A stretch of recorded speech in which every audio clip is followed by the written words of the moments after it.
Laïkino, la rubrique cinématographique de l'Union des familles laïques. Avec Alain Defremont.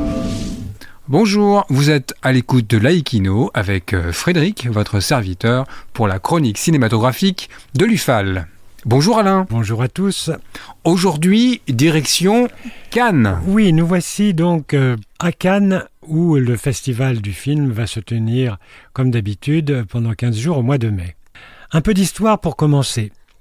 La première édition du festival de Cannes devait avoir lieu en septembre 1939. L'invasion de la Pologne, la même année, mettra le feu aux poudres. La déclaration de guerre du Royaume-Uni et de la France à l'Allemagne d'Hitler, le 1er septembre 1939, court-circuite le festival. Cette création, il faut le savoir, est due à Jean Zay, ministre de l'Éducation nationale et des Beaux-Arts dans le gouvernement du Front populaire.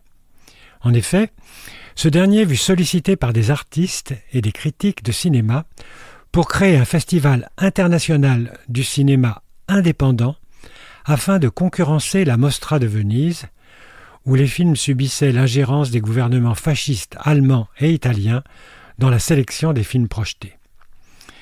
Cette première édition devait être présidée par Louis Lumière.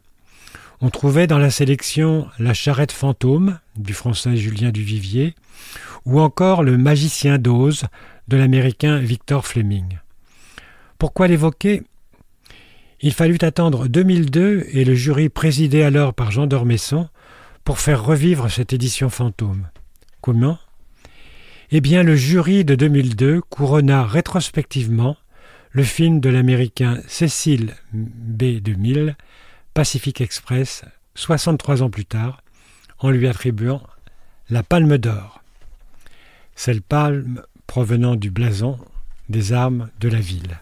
Et quand le festival a-t-il repris ? Dès septembre 1946, Cannes accueillit le festival et ce, sans interruption, excepté en 1948 et en 1950 pour des raisons budgétaires, en 1968 à cause des événements et en 2020 suite au Covid.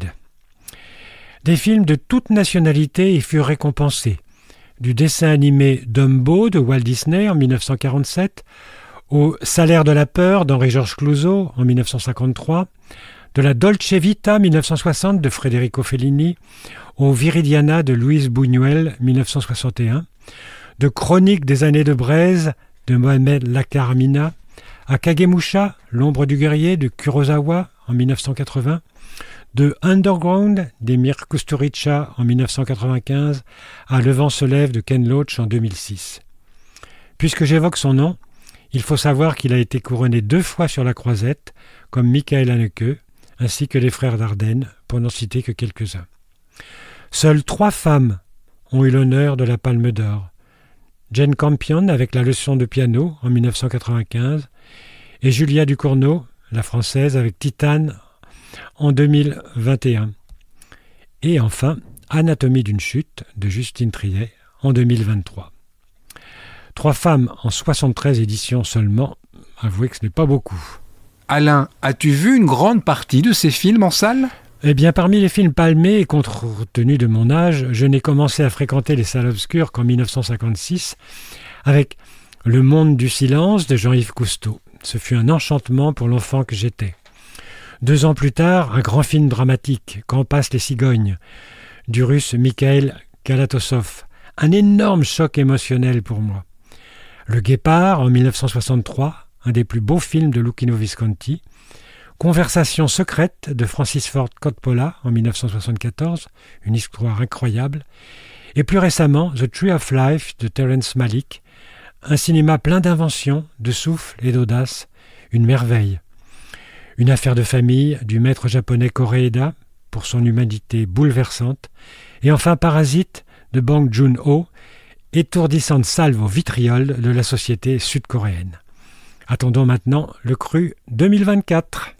En attendant de nous retrouver, n'oubliez pas nos émissions de balado-diffusion sur laicidad.ufal.org ainsi que sur notre site ufal.org. Pensez aussi que nos activités ne sont possibles que grâce à vos dons et vos adhésions. C'était Frédéric et Alain sur Laïkino. À bientôt. C'était Laïkino, la rubrique cinématographique de l'Union des familles laïques. Retrouvez toutes nos rubriques Laïkino et l'ensemble de nos balados-diffusions sur lufal.org.